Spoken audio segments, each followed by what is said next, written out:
If you saw my video the other day, you'll know that many heroes received changes, which means the meta is likely to shift in the near future. With these changes to these heroes and the meta, new strategies and synergies are occurring that some people may not know about. In today's video, we're going to go over exactly that, these strategies and synergies that are either new or just much more powerful than they were before. Let's start off with my favorite new synergy. I've only seen it used once, but it was used super effectively by some really high rank players, and I think it could be viable. This synergy is Widowmaker and Sombra. A good Widowmaker can deal some serious damage to the enemy team on her own. However, there are situations where she just can't get the kill shot. Either the enemy is behind a Reinhardt's shield, maybe they are Zarya bubbled, or you simply missed the headshot and they're on really low HP but they're not in your line of sight anymore. Sombra can really help out to solve these problems. For one, she can drop Zarya's barriers by hacking her so she actually can't even place them,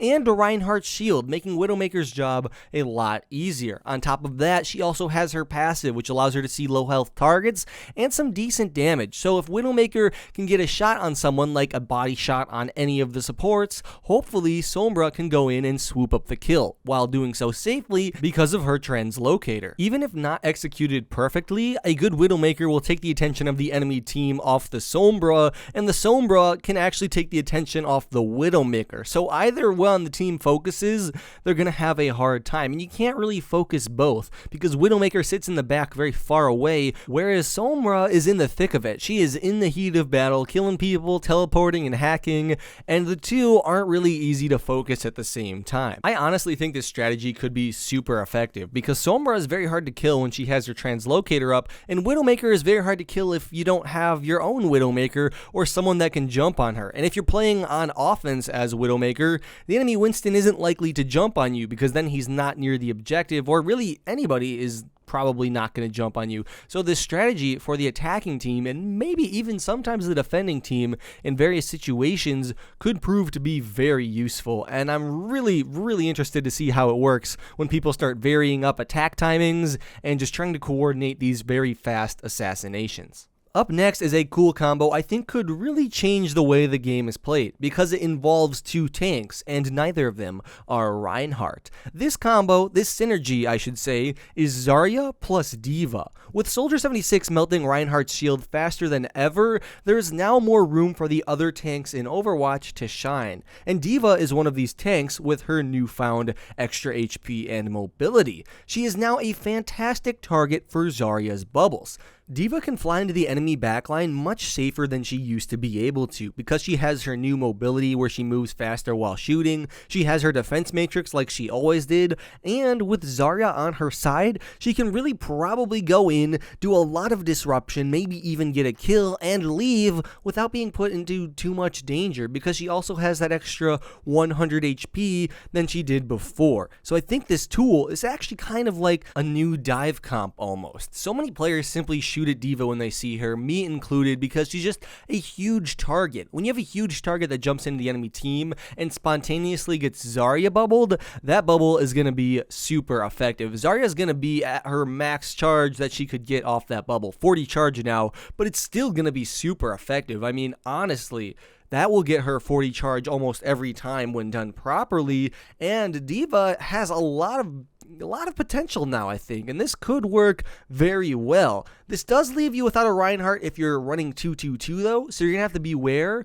You could run a 3-2-1 with 3 tanks, 2 healers, and 1 assault hero, like Soldier 76 for example, or you could just not run Reinhardt. This could work on King of the Hill. It could work even on the other game modes, other maps, because Reinhardt just isn't as good as he used to be with the nano boost nerfs and the buffs to Soldier. So try this out. Put Deva in instead of your Winston, send her to the backline, throw some Zarya bubbles on her, and see what you can make out of it. Up next, we have the ultimate anti-tank combo, and this is probably one of the reasons that Reinhardt may not always be seen on maps that he used to be an insta-pick, a must-have. This combo is Soldier 76 and Mercy, along with some other variants that I'll tell you about in a minute. Soldier 76 rips tanks apart now. It's crazy. So adding Mercy's damage boost just amplifies that even more. Enemy Reinhardts will have very little shield uptime against this, and really any other tank should fear this combo because they are just huge targets, and he outranges them. So it's really going to be a pretty deadly combo. For extra fun, you can combo this with Zenyatta or Ana as well.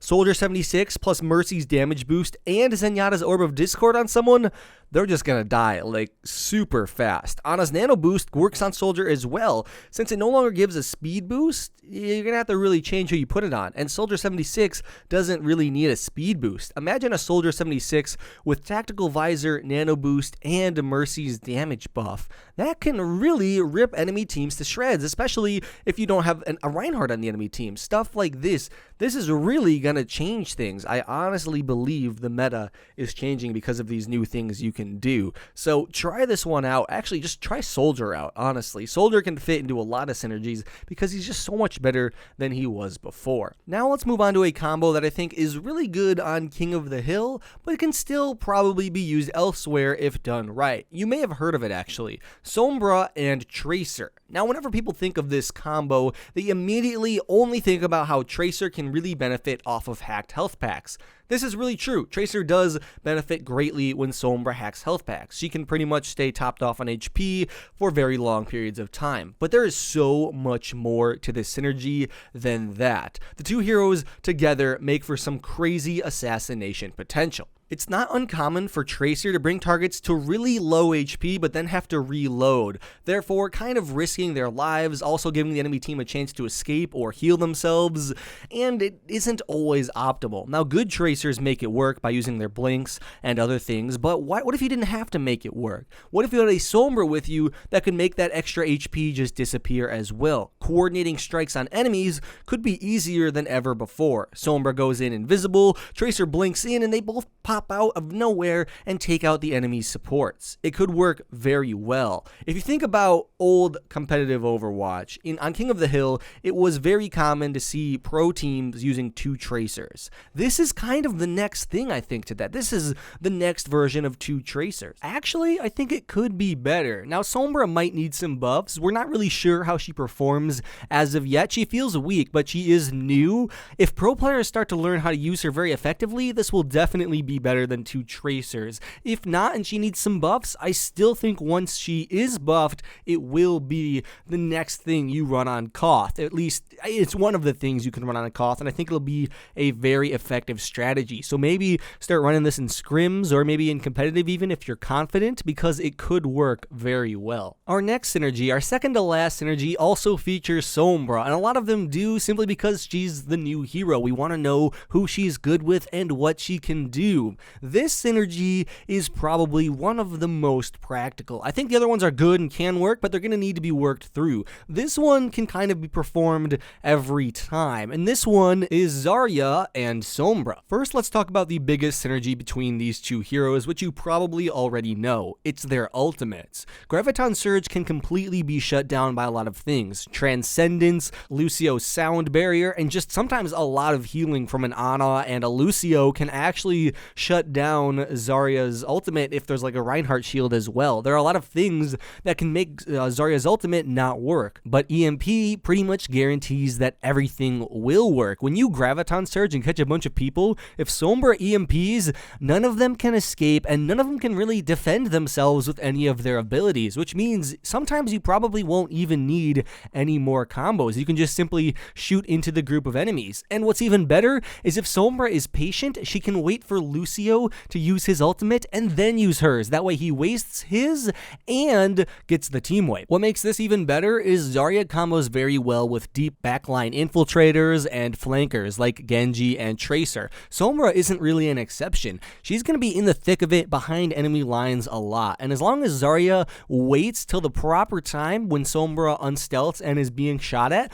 Zarya can get a lot of charge and get Sombra a lot of protection, which means Sombra can have the time she needs to maybe get a kill and then teleport out. It's going to work very well, just like how Zarya works well with Genji and Tracer and Winston right now, because they just jump into the enemy team. Now, our last synergy is somewhat of a joke. Actually, it's a total joke, but it's so funny I had to include it. So, if you guys don't know, Torbjorn's turrets can pick up health packs. You can put them down on top of health packs, and they'll receive health whenever they're damaged. What if you took Sombra, hacked a health pack, and put a Torbjorn's turret on top of it? Now, this obviously isn't a super effective strategy because there aren't really any spots where Torbjorn's turret is good on a health pack, but there are some, and honestly, to have Torbjorn's turret self-heal a lot for a whole minute, that could be viable in some situations. If not viable, at least like a total cheese strat that you could use to catch enemies off guard. Who knows? Could be fun, could work. I figured why not include it. Hopefully you all enjoyed today's video. If you did, be sure to leave a like. Those help me out a lot. And everyone, make sure you're staying tuned